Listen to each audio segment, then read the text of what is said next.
Bom, o nosso Quinta Pauta, vamos trazer aqui os nossos convidados do Quinta Pauta, o nosso querido Marcelinho, né? Marcelo Rocha, trazendo aí o seu comentário, e também o nosso querido Paulo Schneider, né? Para falarmos aí sobre essa nova pesquisa, onde Flávio Bolsonaro aparece em primeiro lugar. A gente tem trazido aqui várias pesquisas acompanhando, né? Esse desenrolar aí da carruagem. Durante esse ano a gente vai trazer muitos outros panoramas para a gente ir avaliando, porque conforme as coisas vão acontecendo, isso tudo acaba refletindo nas pesquisas. E presidente da República, a gente sabe que é o cara que vai dirigir o país nos próximos 4 anos. Bom, o novo levantamento nacional divulgado pelo Instituto Real Time Big Data colocou mais combustível no debate sobre as eleições presidenciais de 2026. Segundo a pesquisa, o senador e pré-candidato Flávio Bolsonaro aparece na liderança das intenções de voto com 39% da preferência do eleitorado. Na segunda posição, surge o atual presidente Lula, que registra 35%. A diferença entre os dois candidatos é de que 4 pontos percentuais. É um cenário que indica uma disputa bem apertada, mas que nesse momento coloca o nome ligado ao campo bolsonarista em vantagem no levantamento. De acordo com os dados divulgados, o presidente Lula aparece na segunda colocação em todos os cenários testados pelo Instituto para o primeiro turno. Isso significa que, independentemente da combinação de candidatos analisada na pesquisa, o petista não aparece na liderança das simulações realizadas. Os números indicam também que a polarização política que marcou as últimas eleições presidenciais continua presente no campo do eleitorado brasileiro, mantendo 2 campos políticos com grande capacidade de mobilização. Analistas políticos destacam que, apesar da repercussão do levantamento, o cenário eleitoral ainda está longe de ser definido. As eleições presidenciais estão previstas apenas para outubro desse ano, o que significa que novos candidatos poderão surgir também. Alianças partidárias podem ser formadas e o comportamento do eleitorado pode mudar ao longo do tempo. Além disso, pesquisas eleitorais representam um retrato do momento em que são realizadas, refletindo percepções atuais do eleitorado, mas não necessariamente o resultado final de uma eleição. Mesmo com a possibilidade de novos nomes entrarem na disputa, os dados reforçam o fenômeno que tem marcado a política brasileira nos últimos anos: a forte polarização entre campos políticos ligados ao lulismo e ao bolsonarismo. Esse cenário tende a manter o debate eleitoral aquecido nos próximos meses, especialmente à medida que lideranças políticas começam a se posicionar e organizar estratégias para a disputa presidencial. A corrida para esse ano ainda está no início, mas pesquisas como essa mostram que o xadrez político brasileiro já começou a se movimentar. Ô Marcelo, uma coisa que chama atenção aqui nessa pesquisa é justamente, no caso, claro, a corrida eleitoral entre os dois candidatos, que está bem acirrada. Flávio Bolsonaro passando o Lula nessa pesquisa real time, né? Que também já foi feita uma comparação aqui, deixa eu ver, na passada eles estavam praticamente empatados, do mesmo instituto. Nessa aqui já aparece o Flávio à frente. Você acha que essa distância pode aumentar ou a tendência é diminuir, ou então ficar praticamente empatado aí até o dia da eleição? Marcelo, você acha que alguma novidade vem ou não? Porque tem essa questão também da terceira via, que pode aparecer. Nós fizemos até aqui um comparativo, há um tempo atrás, aí, o Pablo Marçal, que apareceu no meio da eleição para a Prefeitura de São Paulo e criou a maior confusão, e quase levou, né? Vamos dizer assim.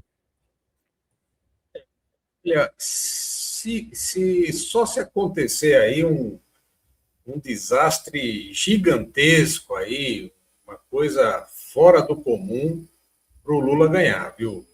Não vejo por onde, com tantas coisas erradas que estão aparecendo, acontecendo, fazendo, né? Ele não tá se consolidando, né? Ele não consegue se manter, né? E olha que ele teve força, bastante força, hein? Teve ajuda até do lado da direita, uma ajuda importantíssima do lado da direita, né? Um dos melhores marqueteiros que ele já teve estava lá nos Estados Unidos, né? Atuando fortemente para ele. Mas nem com isso ele conseguiu se segurar lá na ponta, né? E se a direita aí, bom, hoje está o Flávio ali, mas independente, né? Que vai vir a turma do Kassab, um dos três ali, os dois, ou alguma coisa assim. Vai vir o Zema, ou Zema com o Flávio, ou alguma coisa assim também, né?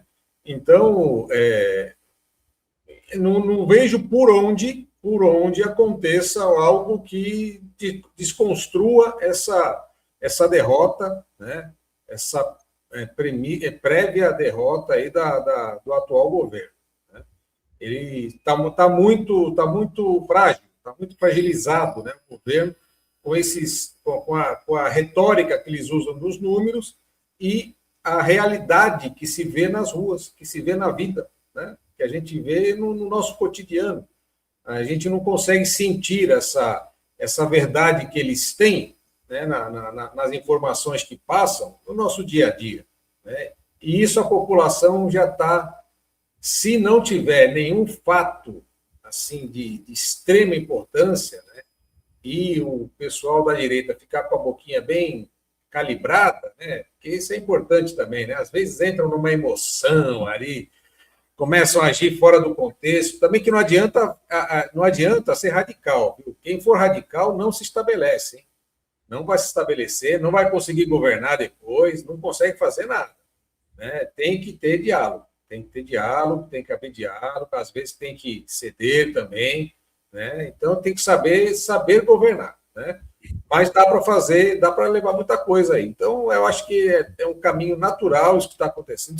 Institutos importantes, né, que davam vitória, sempre deram vitória para a esquerda, estão começando a virar bandeira agora, né, para apresentar a vitória, e olha, com todas as metodologias que viram e dão sempre a vitória para um lado que a gente já sabe, né?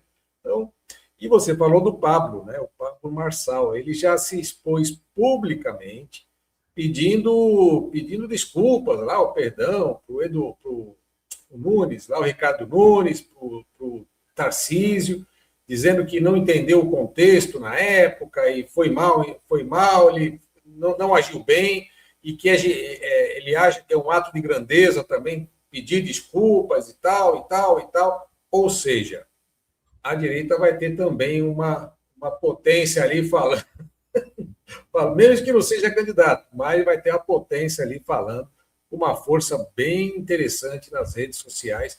E eu acho que essa potência já tem até foco, viu? Essa potência tem um foco específico. É o foco Boulos, né? Vai apresentar carteira de trabalho, vai apresentar as coisas, que o Boulos vai atacar bastante aqui em São Paulo, né? Então já vai ter um remédio, o remédio já está sendo levantado. É achismo, estou dando um achismo aqui, né? Mas quando eu vi isso, já veio logo na mente assim, né? Fala, olha, para uma coisa, né, aqui tem um remedinho aqui, então já vamos preparar. Então, não sei. Mas se não acontecer nada de muito grave, a tendência natural é o Lula cair. Paulinho, eu até usei aqui o Pablo Marçal como exemplo, porque eu creio que não seja o Pablo Marçal que vai ser essa surpresa como terceira via, né? Porque o Pablo Marçal, eu acho que já finalizou a carreira política dele, vamos dizer assim, porque naquela cadeirada que teve do Datena, eu acho que foi ali que foi quebrada a hipnose que ele estava conseguindo em cima da população. Acho que se não tivesse a cadeirada, ele podia ir para o segundo turno e podia levar a Prefeitura de São Paulo. Essa que é a lógica, pela insatisfação do povo. Vamos falar da insatisfação do povo. Hoje a gente vê o Brasil muito polarizado, mas a gente não pode esquecer que semana passada nós trouxemos uma outra pesquisa aqui em que nós falávamos da rejeição de Lula e da rejeição de Flávio Bolsonaro. O Lula com seus 40% de rejeição, Flávio Bolsonaro com seus 38%, eu não me recordo de cabeça, mas estava ali também pau a pau, né, os dois lados. E, ao mesmo tempo, a gente vê que uma terceira via, ela sem ser anunciada, não sei se vai ser anunciado ou não, é por isso que eu falo, será que pode vir uma surpresa por aí? Mesmo sem ter nada, nenhuma campanha e até nenhum nome, a gente já vê que ela abre com 15%. Ou seja, quem anunciar eu sou a terceira via, já vai ter 15%, né? E aí, de repente, se for uma pessoa que venha num convencimento, é por isso que eu falei do Pablo Marçal, porque ele veio, no começo ele veio num convencimento e todo mundo falava, o cara já levou. Essa aqui é a verdade. Mas aí, em algum momento ele se perdeu. Agora, se vem alguma pessoa dentro dessa perfeição do convencimento, é capaz de abrir uma terceira via mesmo para os três disputarem aí o segundo turno. E algum dos dois iria ficar de fora, ou seja, afinal, não seria entre Flávio e Lula, né? Seria entre essa terceira via e Lula, ou terceira via e Flávio, né? Possivelmente. Como é que você analisa? Porque a gente está falando aqui das duas maiores potências que estão vindo desde a eleição passada, né? Que, diga-se de passagem, foi ganha pelo Lula por 1%, isso é muito pouco a nível Brasil, e levou. A democracia é isso. Agora, como é que você vê essa pesquisa, esse resultado, o Flávio ter passado o Lula, já era previsto ou não, e se realmente ele vai abrir aí na frente e vai cada vez se distanciar mais de Lula, ou você acha que vai ter essa chegada ou até uma possível terceira via que venha a convencer? Santiago, o grande problema do Lula hoje é a rejeição dele, né? Eu vejo as pessoas têm uma rejeição muito grande em cima do Lula por tudo que está acontecendo, né, no nosso país aí. Então, esses escândalos, escândalo do INSS, escândalo do Banco Master, escândalo lá atrás de escândalos. Então, a população já está se cansando das falácias do Lula, né? O Lula vai na televisão, vai em discursos aí em ambiente controlado, fala que tem que prender os chefões que moram em Miami, os chefões aí que fazem, que não pagam impostos aí de importação de combustíveis. Quer dizer, ele está falando do pessoal aí que trabalha aí por crime organizado, para as grandes facções, mas esquece, por exemplo, de falar do filho dele que mora na Espanha e que está envolvido aí com o escândalo do INSS, que também mora em cobertura na Espanha, em Madrid. Então, quer dizer, umas coisas assim, fala, não, ó, o meu filho está com as contas abertas, mas a bancada do PT entra na porrada no Congresso para justamente bloquear, né, a CPI que mostra as contas do Lulinha. Quer dizer, são coisas que na televisão ele fala alguma coisa, mostra que está querendo ajudar, que está querendo passar o país a limpo, mas por baixo dos panos é completamente contrário, né? Ver a bancada do PT se esbofeteando aí, saindo literalmente na porrada, né? Senhores aí caindo no chão, uma imagem horrenda que qualquer país aí de primeiro mundo, qualquer país civilizado tinha punido aí os dois lados, tinha punido a direita, tinha punido a esquerda, tinha suspenso o pagamento de salário desse pessoal. Isso num país organizado, mas como aqui é tudo uma bagunça, então vai ficar por isso mesmo, né? O deputado federal que deu um soco na cara do outro, chegou lá e, eu dei mesmo e pedi desculpa, lá, sabe, umas coisas assim horrendas, que na democracia não pode acontecer isso, né? Então, nós vamos perder nossa civilidade, a realidade é essa, né? Vamos entrar o quê? Gangster, ter, que nem o Horcaro tinha, um sicário para intimidar as pessoas, quebrar os dentes, sequestrar, matar. Nós vamos chegar nesse estágio de banditismo aqui no Brasil. Os empresários hoje são bandidos, na realidade, eles não são empreendedores, eles são bandidos que se beneficiam das benesses do governo. Então, quer dizer, hoje em dia, a imagem do presidente Lula está muito desgastada. Está muito desgastada. É que nem o Zema falou, e é verdade. Entre o Lula e o cachorrinho caramelo, eu voto no cachorrinho caramelo, né? Tirando o sarro que o pessoal estava falando que ele não estava apoiando o Flávio Bolsonaro ou coisa parecida. Lógico que a direita toda vai se unir no nome do Flávio Bolsonaro. Isso é lógico. Não tem a mínima condição de alguém ir para o lado da esquerda. E eu não vejo, sinceramente, uma terceira via viável agora no Brasil. Eu não vejo essa terceira via, né? Eu acho que o candidato mais centro-direita que existia e que é o nome aí forte seria o do governador Tarcísio aqui. Mas o Tarcísio já falou em letras maiúsculas que não quer concorrer à eleição presidencial, que tirou a candidatura dele, que quer realmente se candidatar ao governo do estado de São Paulo.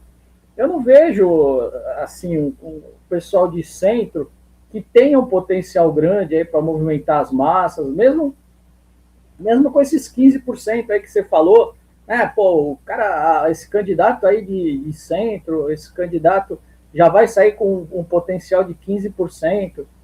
Cara, infelizmente eu não vejo nenhuma pessoa aglutinadora assim que vai chegar para chamar a esquerda, que vai chamar a direita, que vamos sentar para conversar, vamos ver o que dá para ser feito, vamos trabalhar aí pelo bem do Brasil. Cara, sinceramente, eu não enxergo nenhum político aí, nenhum outsider, nenhum empresário que vai querer se aventurar, né, nesse estilo de candidatura. Infelizmente, o Brasil ainda vai continuar vivendo essa polarização aí da direita e esquerda aí na campanha presidencial, que é muito ruim, né, para todos nós, né? Essa que é a realidade. Né? Às vezes tem pessoas aí que me taxam de extremista, de direita. Não, eu não sou isso, né? Eu acho que tem que haver um consenso da população. Eu acho que nós somos todos brasileiros, né? Tanto o pessoal que mora no norte do país como o pessoal que mora no sul. Esse negócio de eu contra ele, sabe? Empregado contra patrão, negro contra branco, sabe? Isso aí não existe mais. A gente tem que todo mundo dar as mãos e tentar fazer esse país ser um país grande. Essa que é a realidade. Agora, do jeito que tá muito difícil, né? E você vê muitas vezes acontecer isso lado da esquerda. A esquerda fazer nós contra eles, né? Negros contra brancos, mulheres contra homens. Cara, isso não existe. Nenhum país democrático, nenhum país desenvolvido, eles pensam desse jeito, né?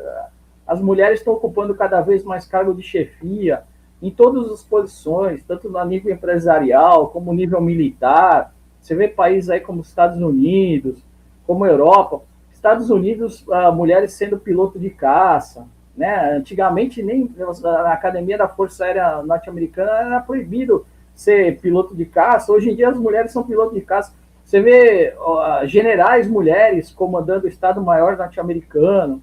Então, quer dizer, hoje em dia as mulheres estão em todos os lugares, e é isso que tem que acontecer. Essa divisão aqui que tentam colocar aqui para nós, dividindo o país aí em castas, dividindo o país aí em identidade de gênero, dividindo o país aí por cor da pele, isso aí não tem que acabar, né, cara? Isso aí é uma coisa ridícula que não... Senão nós, como nação, nunca vamos para frente. Eu falei justamente da terceira via com 15%, mas sem nome, né? Porque eu também, até agora, não acredito que possa surgir um nome. Então vai ter que convencer a gente. Por isso que eu usei o exemplo do Pablo Marçal, que foi o relâmpago que apareceu no meio da eleição, que já parecia tudo certo, né? Agora, se acontece, de repente, uma avalanche dessa dentro de uma eleição presidencial, aí podem sei lá, acho que até mudar, né, essa dinâmica toda. Bom, ô Marcelinho, suas considerações finais, seu último comentário, e parece que o Zema vai ser anunciado, hein? O Zema vai ser anunciado como essa terceira via aí. Então, acho que não vamos ter grandes surpresas. Marcelinho, fica à vontade aí, seu último comentário. Olha, agradecer mesmo, né? Vai ter algumas terceiras vias aí que vão sair. E agradecer mais uma vez o Paulinho Schneider, você, Santiagão, a nossa querida, amada, estimada audiência, pela paciência, né, de estar aqui com a gente, aqui, participando também, que é o que mais importa para a gente, né, participando, comentando e tudo mais, engajando o programa. E amanhã tem mais Cidades em Debate. Bacana. Paulo Schneider, seu último comentário, considerações finais. Obrigado pela presença também. Não, obrigado, Santiago. Quando me chamar, estou aí à disposição. Gosto muito. Marcelinho, meu amigo aí, meu irmão, a gente caminha junto aí e vamos lá. A gente só quer o bem do Brasil, né? Porque às vezes a gente até se exalta aqui, fala alguns comentários, mas é tudo pelo bem, viu, Santiago? Você sabe disso. Com certeza. Bom, a nossa enquete de hoje, só para a gente trazer o resultado, A gente fez durante o programa todo essa pergunta aqui. Se a eleição fosse hoje, quem venceria, na sua opinião? Flávio Bolsonaro, Lula ou outro candidato? Flávio Bolsonaro, 92%, hein? Lula, 4%, e outro candidato também 4%. Então, assim finaliza a nossa pesquisa, a nossa enquete de hoje. Então, a você, obrigado pelo carinho, pela audiência. Marcelo Rocha, Paulo Schneider, muito obrigado. E amanhã a gente está de volta às 15 para o meio-dia em mais um Cidades em Debate. Estamos com Deus e amanhã, quem chegar primeiro, espera o outro. Até lá.